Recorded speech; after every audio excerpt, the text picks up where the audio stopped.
Hello అమ్మ చెప్పండి అమ్మా, ఎక్కడి నుంచి మాట్లాడుతున్నారు? అన్న నేను నిజామాబాద్ నుంచి మాట్లాడుతున్నా అన్న. అమ్మ చెప్పండి అమ్మా, ఏం చెప్పాలనుకుంటున్నారు? అన్న కాదన్నా, ఇప్పుడు రాజ్బోర్డ్ అన్న మీద కేసు ఫైల్ చేశారు కదా అన్న. ఓకే.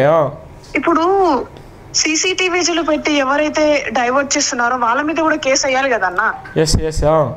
సెకండ్ థింగ్ వచ్చేసి ఎవరైతే పాస్టర్ని జైల్లో పెట్టించినందుకు అజయ్ పాస్టర్ గారిని, అతను కూడా నేను ఏమంటారు, నేను పాస్టరే కాదు అని అన్నప్పుడు ఆయనకు కూడా చర్యలు తీసుకోవాలి కదా. అలాగే మరియు నేను సార్ జోసెఫ్ గారిని, అవునమ్మా చెప్పండి. జోసెఫ్ గారిని కూడా అతని మీద కూడా నోటీసులు పంపించాలి. సెకండ్ సీసీటీవీ డైవర్ట్ చేసినందుకు పోలీసులకి ఇన్ఫర్మేషన్ లేనప్పుడు వీళ్ళు ఎలా చేస్తారు? అమర ప్రసాద్ కి ఒకటే సార్ నేను చెప్పేది, అతను మాల అనుకుంటా, ఎస్సీ మాల అనుకుంటా తిరుగురు కదా సార్. ఆయనకు నిజంగా దమ్మే ఉంటే బీజేపీల వాళ్ళతో తిరుగుతున్నాడు కాబట్టి ఒక్క రోజు జంజం వేసుకొని అతనికి ఒక రోజు పూజలు చేయమనండి సార్. ఒక్కటి ఇది ఒక్కటే, అతనికి నిజమైన మగాడు దమ్మున్నవాడు అయితే ఒక్కరోజు జంజం వేసుకొని అతనికి నేను బీజేపీని, నేను హిందువుల కోసం నేను పోరాడుతున్నా అని చెప్పేసి ఆయనకి జంజం వేసుకొని ఒక్క రోజు కనబడండి, అప్పుడు మేము అతనికి నిజమైన మగోడు అంటాం సార్. అమ్మ ఇప్పుడు మీ దృష్టిలో వాడు నిజమైన మగోడు కాదా అమ్మ? కాదు, అస్సలే కాదు. వాడు ఒక తొత్తు. వాడేమన్నా దిమాకు ఏమన్నా ఉన్నదా? వాడు అసలు అంబేద్కర్ సమస్యను చదివిండా? ఎన్నో యూట్యూబ్ లలో అడ్డమైన చెత్త మాట్లాడుకుంటా అసలు మన జ్ఞానం బుద్ధి ఆడోళ్ళకి ఏం మాట్లాడో కూడా తెలీదు. అలాంటి తెలివి లేని వాళ్ళకి ఎందుకు అసలు ఆ మాల ఆడుకుంటే తిరిగినావు కదా. అరే అమర ప్రసాద్, నీకు దమ్ము ఉంటే ఖబర్దార్, నువ్వు యూట్యూబ్ యూనివర్సిటీ కాదు, దమ్ము ఉంటే నువ్వు ఉస్మానియా యూనివర్సిటీకి రా, ఏముందో నీ మేధావేందో తెలుస్తుంది. సెకండ్ థింగ్ నేను చెప్తున్నా కదా, నువ్వు వచ్చి ఒక్కరోజు మీ మోడీ, అమిత్ షా, చిన్నజీర స్వామి వీళ్ళందరూ ఉన్నారు కదా, ఒక్కరోజు నువ్వు జంజం వేసుకొని నేను హిందువుని, నన్ను పూజారి చేశారు అని చెప్పి నువ్వు నిలబడరా. ఇది ఒక్కటి చాలు, ఏమొద్దు. నీ మాటలకు ఆయన చచ్చిపోయేటట్టున్నాడు అమ్మా, నీ మాటలకు ఆయన చచ్చిపోయేటట్టున్నాడు. ఏమొద్దన్నా ఇదంతా సరే. ఇప్పుడు తప్పదోవ దారి పట్టిస్తున్నదే వీళ్ళందరూ కలిసి, లలిత్ కుమార్ గాని, అమర ప్రసాద్ గాని, వీళ్ళందరూ. ఆయన అక్కడో ఉన్నారు, నిజాయితీగా మాట్లాడినందుకు ఆయనకు నోటీసులు పంపిస్తారా? మరి తప్పదో దారి పట్టిస్తున్న వీడియోలు ఎవరు రిలీజ్ చేసారు? పోలీసు వాళ్ళకే తెలియదు. 48 గంటలలో రావాల్సిన రిపోర్టు ఇప్పటి వరకు రాలేదు. ఎందుకు రాలేదు? చరిత్రలో ఎప్పుడైనా జరిగిందా?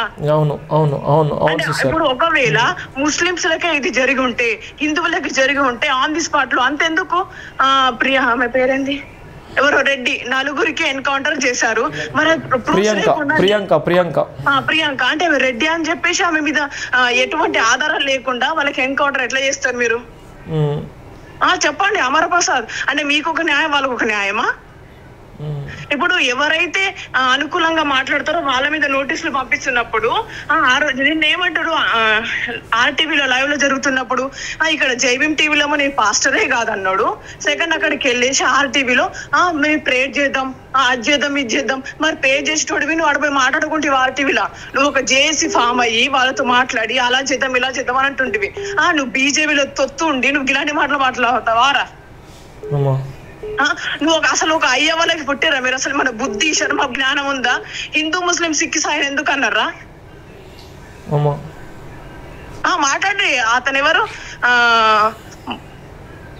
సరే, రాధా మనోహర్ దాస్, మహాసేన్ రాజేష్, రాధా మనోహర్ దాస్, హమారా ప్రసాద్, శివశక్తి ఛానల్ CEO వాళ్ళందరూ వీళ్ళందరూ ఎందుకు చిన్నజీరు సావి ఎంత డబ్బులు ఇస్తున్నారు మీకు? ఎంత అమ్ముడు పోయిర్రు.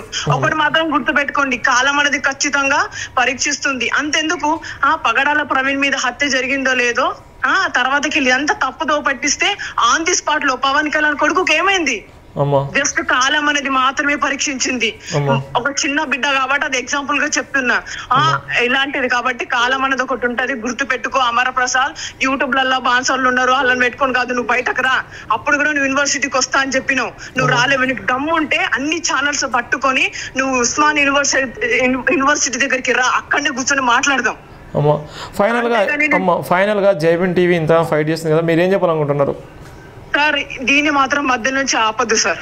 ఎందుకు ఆపాలి? ఎంత కష్టం వచ్చినా ఏమంటే వచ్చినా కానీ మేము వెనుకున్నాం సార్. ఇప్పుడు రాజబోడన్న మాట్లాడితే రాజబోడన్న మీద ఈ కేసు ఎఫ్ఐఆర్ వేయడం జరిగింది. ప్రశ్నించే ఎవరైతే మాట్లాడుతున్నారో అజయ్ బాబును జైల్లో వేయడం జరిగింది. తర్వాత ప్రవీణ్ పగడాలన్న ఏదైతే ఆయన చంపేయడం జరిగింది.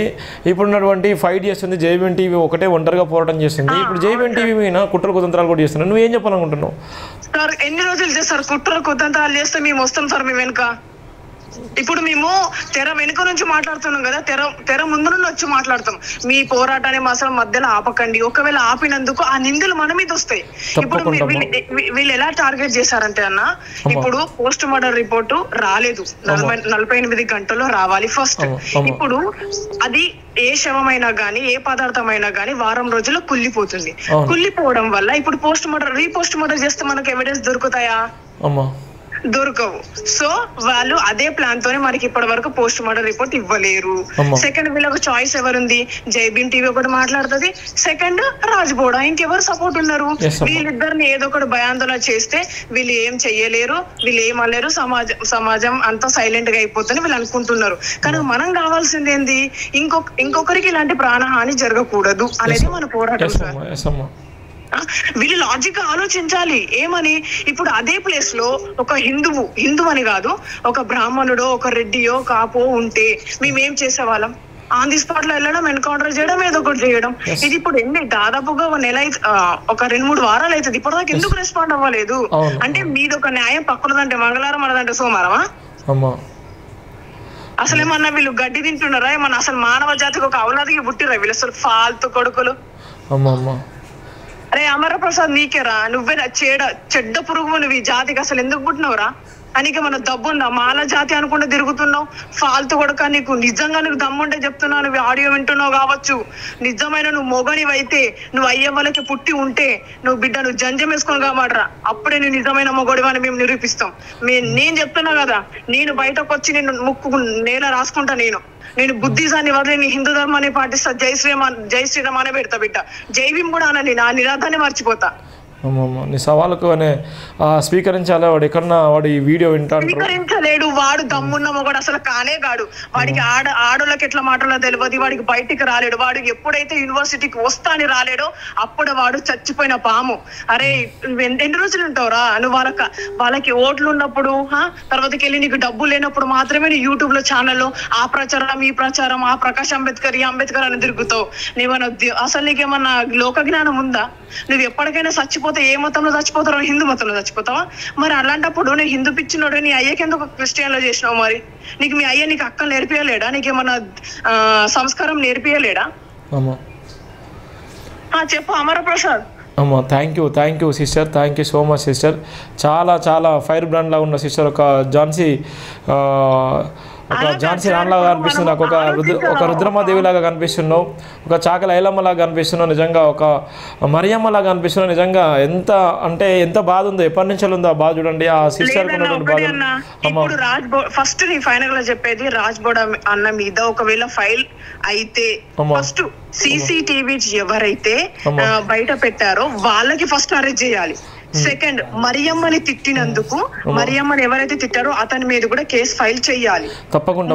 ఏంటి అనంటే జస్ట్ మన బైరి నరేష్ అన్న జస్ట్ దేవుళ్ళని అలా ఇలా అన్నందుకే ఆన్ ది స్పాట్ లో వెళ్ళి ఆయన మీద దాడి చేసి అవన్నీ చేసినప్పుడు, యాక్షన్ తీసుకున్నప్పుడు వీళ్ళెందుకు ఇప్పుడు తీసుకుంటలేరు? మరియమ్మ కూడా ఒక దేవతే కదా.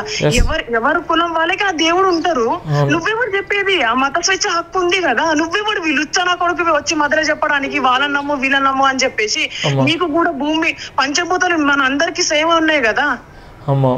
అది హక్కు ఎవరిచ్చిండు నీకు? అరే బయట నీకు అంత బుద్ధుల దమ్ము ఉంటే నువ్వు వచ్చేసి నువ్వు రాజ్యాంగాన్ని మార్చేసి నువ్వు మనవాదన పెట్టుకో. అంతగానే నువ్వు మనసులు చెప్పుకుంటూ పోతే ఎంతమంది చెప్పుకుంటూ పోతావు నువ్వు? Sister thank you sister. Thank you. మీరు మాట్లాడుతుంటే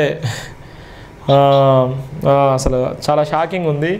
ఎనీహో నువ్వు మాట్లాడేటువంటి వర్డ్స్ నువ్వు చెప్తున్నటువంటి వేదన తప్పకుండా అమరప్రసాద్ చూస్తారు. ఎందుకోసం అంటే చాలామంది వీర వనిత మహిళలు కూడా వాళ్ళకి, ఎందుకంటే సహనం కోల్పోతే ఎవరైనా ఇలానే ఉంటారు. సహనం కోల్పోయింది ఇప్పటికే దగ్గర 3 వారాలు అవుతుంది. 3 వారాల కంచాలి ఇప్పటివరకు రిపోర్ట్ ఇవ్వలేదు. చనిపోయినప్పటి నుంచి మొదలుకొని ఇప్పటివరకు ఎంతోమంది బైబుల్ పట్టుకొని బైబుల్ లాగానే మాట్లాడారు. ఇప్పుడు ఈ సిస్టర్ మాట్లాడినట్టుగా ఇంకా చాలామంది కూడా రోడ్ల మీదకి వచ్చేటువంటి పరిస్థితి ఉంటుంది. ఎందుకోసం అంటే చాలామంది తప్పుడు మార్గంలో ఎంచుకొని సమాజాన్ని ఉక్కిరిబిక్కిరి చేస్తున్నారు. క్రైస్తవ మతాన్ని ఇష్టానుసారంగా నానా బూతులు నానా హంగామా చేస్తున్నారు. మేరీ మాతను ఇష్టానుసారంగా మాట్లాడుతున్నారు, జీసస్ని ఇష్టానుసారంగా తిడుతున్నారు. చాలా అంటే అబ్యూజ్గా మాట్లాడుతారు. దయచేసి వాళ్ళందరికీ కూడా ఇలాంటి మహిళలు రోడ్ల మీదకి వస్తే నిజంగా ఎవరైతే ఇప్పుడు సోషల్ మీడియాలో పెడుతున్నారో వాళ్ళందరూ కూడా భరతం పడతారని కూడా నేను హెచ్చరిక జారీ చేస్తున్నాను. Thank you so much sister, thank you అమ్మ, ధన్యవాదాలమ్మ. జై భీమ్ అమ్మ, జై భీమ్. చూశారు కదా ఒక సిస్టర్, సిస్టర్ బాధ ఎట్లా ఉంది, ఏ విధంగా ఉంది.